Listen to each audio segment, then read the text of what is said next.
Salut les coincheurs, ça fait vraiment longtemps que je vous ai pas vu, je vous ai jamais vu en fait, mais c'est vraiment longtemps que j'ai pas publié de vidéo, et pour la bonne raison que j'ai plus du tout le temps, je suis vraiment désolé, je suis débordé, mais là pour le coup il y a quelqu'un de très sympathique dans les commentaires qui a bien, qui m'a fait une petite demande, et là j'ai pas pu résister, et du coup j'ai trouvé quelques vieilles vidéos qui traînaient dans des vieux fichiers, et c'était l'occasion pour moi de faire une vidéo. Alors, le sujet du jour, c'est comment faire pour partir quand c'est les autres qui ont annoncé.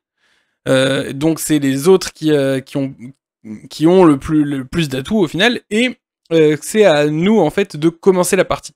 On va voir ça tout de suite à travers deux petits exemples. Donc, le premier exemple, c'est parti.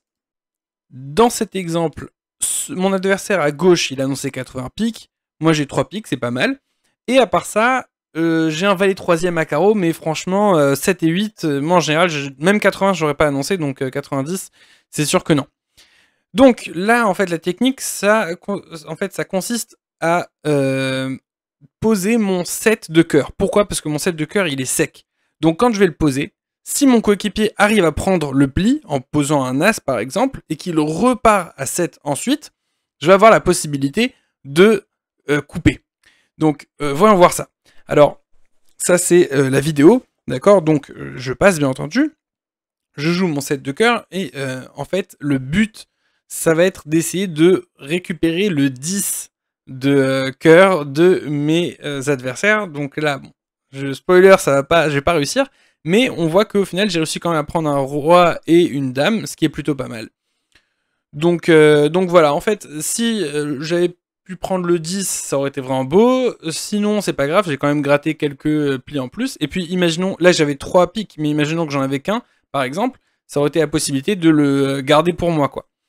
Donc voilà, ça c'est une bonne technique. Je vais vous montrer la deuxième. Donc là aussi, dans la deuxième technique, c'est la prochaine vidéo. Ça sera mes adversaires qui ont fait l'annonce, qui ont pris l'annonce, et c'est moi qui dois partir. Donc là, regardez, qu'est-ce qu'on a? On a mon adversaire, encore une fois à gauche, qui a annoncé 100 carreaux. Là, j'ai 2 carreaux, mais j'ai pas de carte qui est sec. Donc là, ça nécessite que je mette pause un instant. Vous voyez, en fait, j'ai du coup 3 piques, d'accord? C'est-à-dire qu'il y en a probablement pas beaucoup chez les autres. Alors, si je joue 2 fois d'affilée à pique, qu'est-ce qui va se passer? Scénario le plus probable, c'est que je vais forcer mes adversaires à couper, ce qui est pas mal, donc ils vont perdre leur atout.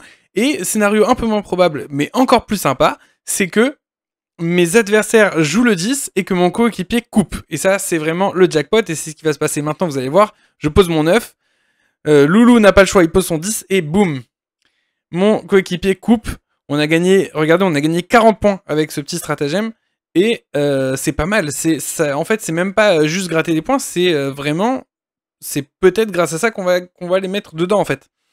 Donc voilà, c'est vraiment une bonne stratégie. Quand on a un peu de chance, voilà, ça sort très rarement, hein, une fois tous les je sais pas combien, mais de toute façon, il n'y a pas grand-chose d'autre à jouer. Donc là, on voit qu'ils ont repris complètement la main, hein, ils posent ses atouts, il les fait tous tomber. Là, bon bah, franchement, on dirait que le reste du jeu, ça va être complètement dans la poche pour eux. Ouais, du coup, on les a pas mis dedans. Mais c'était quand même pas mal, c'était quand même beaucoup de points. Donc voilà, c'est tout pour cette vidéo. Merci à tous, et j'espère qu'on se revoit bientôt, enfin que je puisse faire d'autres vidéos, que je trouve le temps de faire d'autres vidéos. Et si vous avez des idées de vidéos, n'hésitez pas, de sujets sur lesquels que je pourrais traiter vraiment avec plaisir. N'oubliez pas de vous abonner, de mettre un petit like, et à la prochaine!